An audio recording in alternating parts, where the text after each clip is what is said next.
Here I am coming at you with Gggreennn. I've not had this one. I've had Very Green, which is one of the best hoppy beers that I've ever had. And I had the most recent batch of regular green yesterday that was, I don't know, I was a little underwhelmed by it. I usually really like it. So this is the same strength, 7.5%. It's canned, 9 days ago. So let's just see what's happening with this one. Very hazy and very pale. Looks a lot like regular green did. Maybe it's a bit hazier, but it's not like, it isn't dark and murky. It's still very, very pale.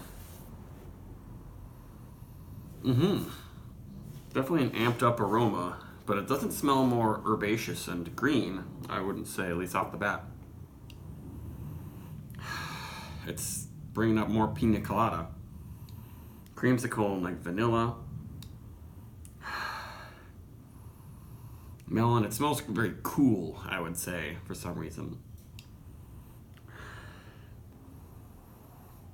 Peachy, but mostly like pineapple, really ripe pineapple, and honeydew. Smells very, very good.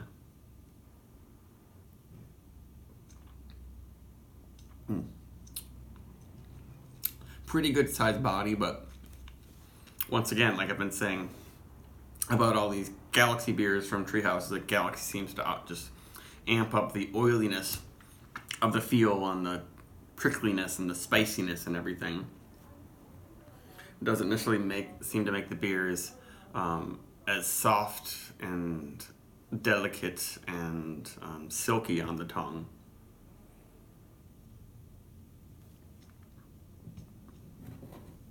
Oh, it's definitely soft, but it's not, like velvet, like Julius and things like, and Citra IPAs that they make at Treehouse, but it's really good.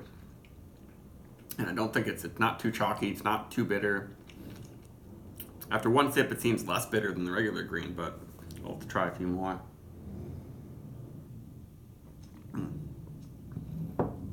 And now it's like pineapple and very sweet grapefruit juice in the flavor.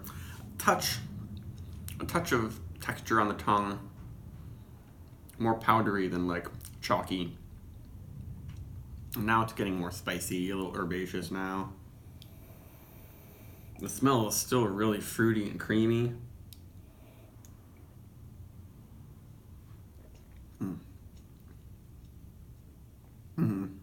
Yeah, but oily and textured on the tongue, drying things out quite a bit. And the finish in the throat, I get a little bit of some kind of phenolic booze quality. It is 7.5%, but it's overtaken, or not overtaken by the hops. The hops are busting out of this beer, and the carbonation is too.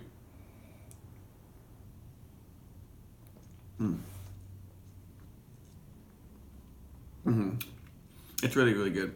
Yeah, it seems like the triple letter versions of these beers are always extremely good, but now I've had a couple of slightly, not off batches, but just not mind-blowing batches like of Julius and maybe this batch of green that I got. I'll have to try the other can, maybe if my taste buds are in a different spot. But I think like the triple versions, Sap, Gggreennn, Julius, those are all going to be really, really, really great. And the other ones, maybe because we've been drinking them for so long, aren't going to be as good, but I think they're trying to amp up all these batches. And when you're trying to, make a recipe 2 times bigger, or even not 2 times, maybe 75% bigger, there are a lot of things that can go wrong. But this is definitely worth it. I think for some reason, this one went up $1 for the special version of Gggreennn, whereas the other ones only went up 75 cents. Don't know why exactly. Maybe just Galaxy hops. I guess they're probably one of the most expensive hops right now. But yeah, it's Yes, key lime and sweet citrus, sweet ruby red grapefruit. Kind of a creamsicle thing.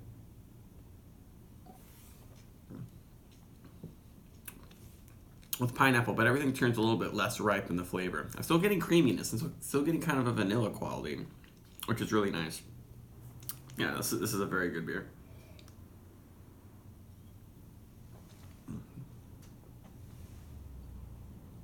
And it just doesn't have the luxurious mouthfeel that I've come to expect from Treehouse beers. I don't know if that's why it's not blowing my mind right now. But everything else about it is really, really good.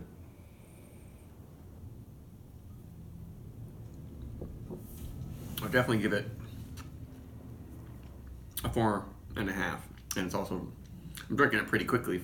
For being 7.5% and so intense, it's not taxing on the palate. It's not overdone with the hops. They're getting better and better. Hopefully, with the expansion of everything, they figure out all their different brands. But this one is very nice, but it's not the most mind-blowing thing I've had recently, unfortunately. Bye.